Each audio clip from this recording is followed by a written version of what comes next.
Pre, paring June. Bali ito, sino ba yun? May nag-message sa atin nakaraan. No? Sabi niya, pre, yung motor ko, ang problema, nag-overflow. Gaya ng motor mo, TMX Supremo, nag-overflow siya. So, once mag-overflow, diretsahin na natin. Ito, hindi ko masabi na ito lahat ang problema at kasagutan. No? Pero, ito, factor din ito kung bakit nag-overflow yung carburetor natin.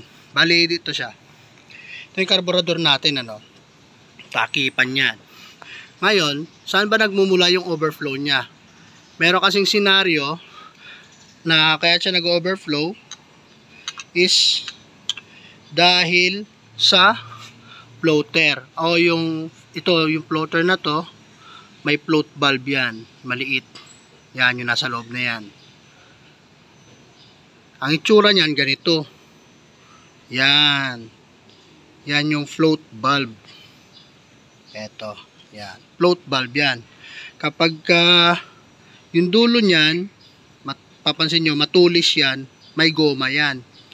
Tapos, dito sa pinaka-housing niya, kapag yan, ito, di ba? Yan ang itsura ng floater. Kapag yan umangat, nakita nyo, yun, no? Yung float valve, aangat din yan. Pag umangat yan, isasarado niya yung daluyan ng gas. No? Yung gas natin mula sa tangke dito pumapasok. Yan. Yan dito. Yung hose na galing dito. Yan. Ngayon, pag umangat yung float valve, mapupuno ito, mapupuno yung tangke na yan. Habang napupuno yan, dahan-dahan itong aakyat. Pag umakyat yan, kita nyo yung float valve. Ano? Pag dahan-dahan itong umakyat, magsasarado na rin yung float valve na yan. Halos di na natin makita. Okay? Yan. Pag magsarado na yung float valve, dapat wala nang papasok na gasolina, wala nang mag-overflow. Tapos yung overflow nun, dito dadaloy. Dito, sa tube na to, may butas yan na maliit. Ang tapon niyan, dito sa baba. Diba? May plug, drain plug, diba? Ito yon. Itong drain plug na to, yung butas na yan, hose naman yan, nakakabit. Saan yung hose? Ito, yung hose. Ito yung hose. Dito yan. Itong hose na to, nakasalpak to dyan, pre. Tapos, pag binuksan, pag nag-overflow siya, totally dito yan. Aapaw yon. Dito yan Aapaw siya. Kahit sarado na to, tumatapon pa rin yung gasolina dyan sa daluyan niya. Aabot yan dito sa taas. Ito ngayon, yung butas na yan, papunta yan dito sa labas. Itatapon niya yan kahit itong plug na to, nakasarado. Kahit nakasarado yan, dumadalo yung gas dito, doon sa may hose. Kaya natin nasabi na overflow. No? Ang problema kapag kaganon, dalawang klase kasi ito Ang problema kapag kaganon, itong float valve. No? Yung valve. Yan. Yan float valve. Palitan nyo. Kasi hindi niya na kayang kontrolin yung daloy ng gasolina. Panay pa rin ang pasok niya. Kahit yung floater natin, naka-enclose na. Nakaganyan na. Kasarado na. Tuloy-tuloy pa rin pasok ng gasolina. Ngayon, merong option. Ito dati sinasagawa to, hanggang ngayon naman yata, pero hindi mahirap mag-suggest nito, mag-advise nito kasi baka makasira pa tayo. Sisiin nyo pa ako. Yung dati kasi tanso may nakita ko dati nito, yung motor namin na luma, tanso yung mga floater. Ngayon dito sa inuupuan, yan kita nyo yan. Yung inuupuan ng float valve na yan, yung inuupuan ng float valve na to, dito sa floater, ina-adjust namin yan dahan-dahan. Yan. Diyan. Ina-adjust namin yan. Kumbaga, tinitiko namin yan unti-unti. Tutupiin namin pa ganon. Kasi, para itong float valve na yan, mas umangat pa siya ng husto. Para mas pag akyat nitong floater, mas masarado pa siya ng husto. Kaya tinutupi namin yan paakyat itong tungtungan ng float valve. Yun yung isa. Pero kung kaya, may ano naman na kayo, bili na lang kayo bago, repair kit, no? So yun yung isa na problema ng float ng overflow. Yung overflow na dumadaloy dito sa may drain hose, sa may, kahit hindi mo sarado yung drain plug, kasi dapat dadaloy lang yan dyan pag nagbukas ka ng drain plug dito sa carburetor, dadaloy lang yan. Pero kahit di ka nagsara tapos umu-overflow siya, ibig sabihin, tingnan nyo yan ha, yung surface nito pantay yan. Ngayon kapag ka umapaw, dito na pupunta yung gasolina, kasi hindi na makontrol ng float valve na siyang responsable para magsarado ng gasolina dun sa flow ng gasolina papasok ng carb. Yung float valve yung problema, dito yung dumadaloy. Ngayon meron pang isa, halimbawa sarado natin to. Ngayon ito pre, ang overflow naman niya hindi dito dumadaan, hindi sa hose dumadaan. Saan yung hose? Yan yung hose. Hindi dito sa hose dumadaan, hindi dito sa drain ng carb dumadaloy yung overflow niya. Ang overflow niya dito sa surroundings, dito sa takipan, sa dugtungan. Yan, yung dugtungan na yan, dyan dumadaloy, paikot, basang-basa ng gasolina pre. Okay, kapag ka ganun naman, ito yung isang klase ng overflow. Yun naman ay overflow na ang problema is gasket. Ito, yung goma na yan, paikot, palitan nyo na. Dito, pag bumili kayo ng repair kit, kasama na yan yung mga internal parts ng carburetor natin. Ayan, yung float valve, tapos yung itong repair, gasket, rubber gasket. Yan, kasama na yan dyan.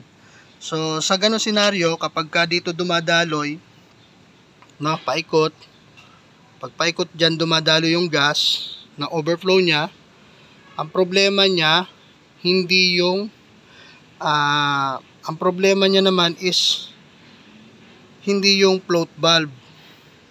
Maaari itong goma. Okay? Kasi, itong goma. Kasi ito naman, ito pa, once magbukas kayo, tandaan nyo, pre, kapag ka magbukas kayo ng carburetor, yung gasket, obligado palitan nyo na.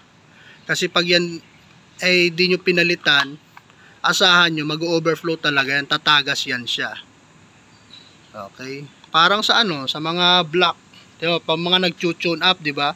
Once magpa-tune up, hanggat maaari, palitan nyo na yan, rubber gasket na yan. Pati yung doon sa taas, meron din yan.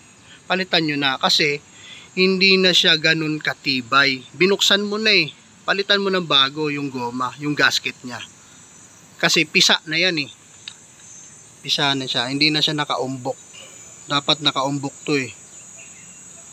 Ngayon, lapat na yan. Nabuksan mo pa, tapos sinuli mo lang. Palitan mo na hanggat maaari. Bili ka repair kit. Kahit sa ibang dugtungan, kung magbubukas yan sa mga crankcase, palit kayo gasket. Kasi malimit gasket na naging problema. Kaya nagkakaroon ng leak. No? So, yun. Kapag ka hindi dito dumaan, hindi dyan dumaan, kasi dadaloy lang naman yan dito, kapag ka umakyat na dito yung gasolina, sumobra na dito sa surface niya, akit yung gasolina, maaabot niya to, dito dadaloy, dyan lalabas. Ngayon, kapag ka dito pa lang sa paligid ay tumatapon na yung gas, ang problema, gasket na. No? So, yun lang. Papalit ako ng gasket. Ganoon lang naman, baklasin mo lang yan. 3 tornilyo lang naman to. 3 tornilyo lang sa Supremo. 1, 2, 3. Yun lang, 3 lang tornilyo nito. Tapos palit ka ng gasket.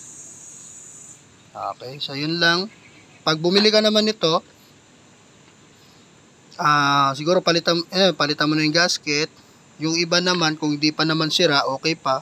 Ako, di ko naman basta nagpapalit eh. Basta okay pa siya. Kasi nakakabit dito, original parts ng TMX Supremo. Yan. K-Hin. Ito siya. Original parts. Pati sa mga ito, sa choke, meron yan dyan. May piyesa dyan. Ito. Yan, mga valve niya yan. Sa choke yan. Sa choke yan. Ito sa to. Sa dito naman yan, sa loob. Yan, mga spring. Yan. So, yun lang. Patungkol sa overflow. No? So, yun lang. Pwede kayo mag-adjust dito. Pero, plastic to. Maselan. Pero, bigyan ko lang kayo. Pero, pwede talaga dyan mag-adjust. Daan-daan lang. Pero, kung meron kayo pamalit, palitan nyo na agad. Kasi kaya lang naman to minsan ina-adjust, hindi pa bumili ng repair kit. Kaya nila ina-adjust. Problema, nawala nga yung overflow dito sa may, nawala yung problema dyan sa may, tawag to, float valve, and tumagas naman dito na sa gilid. So, ganun pa rin. Useless lang, kaya kung magbubukas hanggat maaari, ready ka na, meron ka repair kit. Yan. Mura lang yan. 100.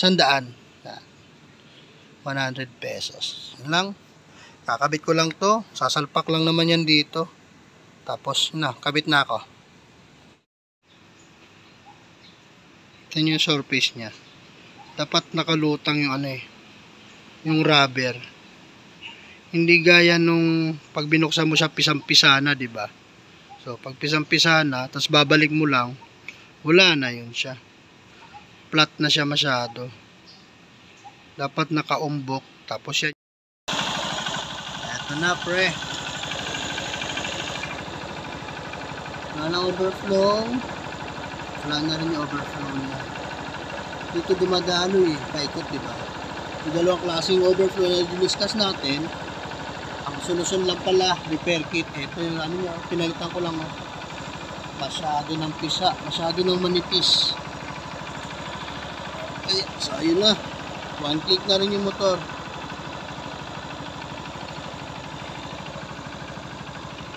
Ito muna ako ng gas. Panis na yung laman nito eh.